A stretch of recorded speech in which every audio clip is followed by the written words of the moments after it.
Flight চালু হবার আশা করছি। আপনাকে প্রশ্ন করার জন্য ধন্যবাদ। আমরা সিভিল এভিয়েশন হেডকোয়ার্টার থেকে একটা বড় টিম এসছে এখানে কাজের অগ্রগতি দেখার জন্য। আমরা আশা করছি যে অগ্রগতি দেখলাম ইনশাল্লাহ অক্টোবরের মাঝামাঝি সময়ে আমরা আশা করছি হয়তো আংশিকভাবে এই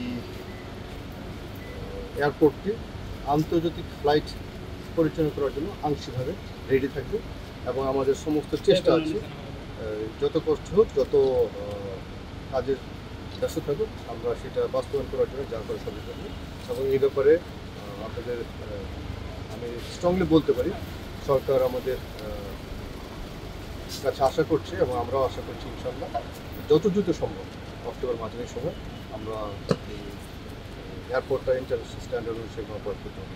আমাদের একটা মিটিং ছিল, শতাংশ অনুসারে আমি যাবো না, শতাংশের অনেক হিসাবের ব্যাপার থাকতে পারে, বাট বলতে পারি যে আংশিকভাবে কাজ চালানোর জন্য অক্টোবর মাঝামাঝি সময় হয়তো আমরা ইনশাল্লাহ রেডি হয়ে যাবো। খুব শীঘ্রই যেহেতু কক্সবাজার বিমানবন্দর আন্তর্জাতিক ফ্লাইট চালু হবে, কক্সবাজারে পর্যটনের প্রসার ঘটবে, ব্যবসায়ীরা ব্যবসা বিশাল আকারের ব্যবসার পরিবর্তন ঘটবে, কর্মসংস্থান সৃষ্টি হবে।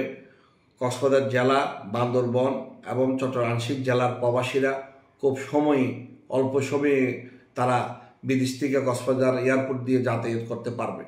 বান্ডেল থাকলে প্রতি সেনমানিতে টাকা বাঁচবে। বিকাশ সেনমানি বান্ডেল কিনে জিতুন প্রতি লেনদেনে।